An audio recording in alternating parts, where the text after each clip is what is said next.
In the last 3 months, because of COVID-19, schools have been shut.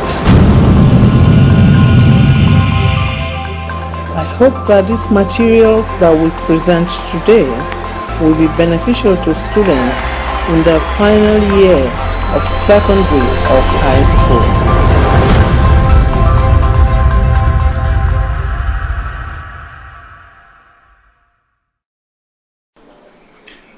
Hello everyone, you're welcome to this English grammar lesson. In today's lesson, we are going to look at the first conditional sentences. We're going to start by defining the first conditional.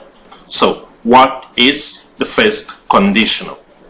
First conditional sentences describe events that are very possible in future. So in this type of conditional, we're going to talk about events that are very possible in future. So this makes it distinct from other types of conditional, definitely the zero conditional, the second and the third conditional. So first conditional deals with events that are very possible in future. Let's take this example. If I don't read my book, I will fail the examination. If I don't read my book, I will fail the examination. Conditional sentences have two clauses, and this can be seen in the example. The first clause is called the conditional or if clause, while the second is called the result or the main clause.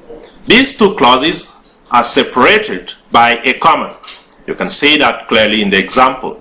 There is a comma separating the two clauses, the if clause and the result clause.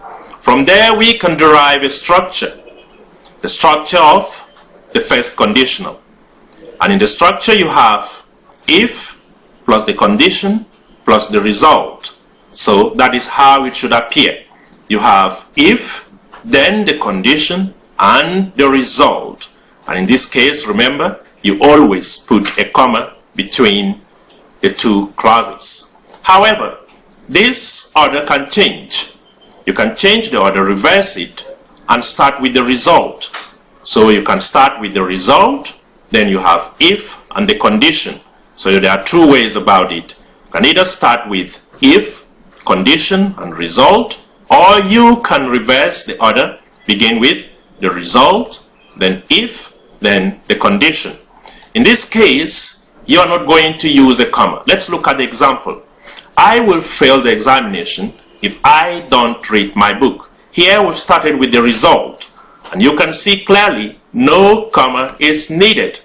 That is why it's mentioned there. So if you start with the result, you put no comma between the two clauses. So you have, I will fail the examination if I don't read my book, without using a comma. Now, another thing you need to note about the first conditional is the verb tenses. In other words, you talk about the sequence of the verb that you use in this first conditional. So you have to note two things here. The first is that the condition takes the present simple, and the second is the result takes the future simple. So you have two tenses in conditional sentences.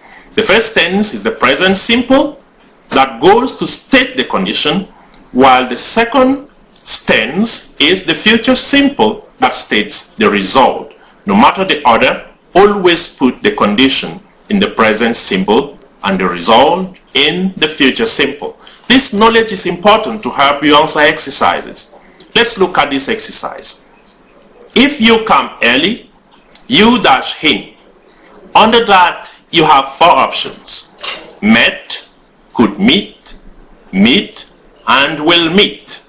Now you can answer this question without referring to your knowledge of the first conditional. And there we have summarized everything in two tenses: the present simple and the future simple. So you simply have to see which tense appear in the exercise and which one is missing. Then you complete with the one missing. So we go back to the example and check. If you come early, you dash him. There you find out that the first tense is the present simple. So you have to complete that with the future simple. And the only option containing the future simple is the last option. So you complete it with will meet. And the sentence reads, if you come early, you will meet him. Present simple, future simple. Look at the second exercise. The teacher will punish us if we dash our assignment. The teacher will punish us if we dash our assignment. A, didn't do.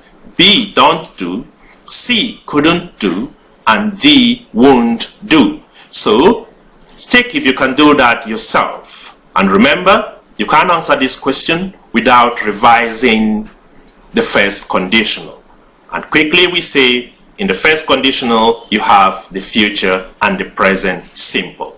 So check which one is missing and complete it with the correct option. Thanks for listening. See you in our next lesson.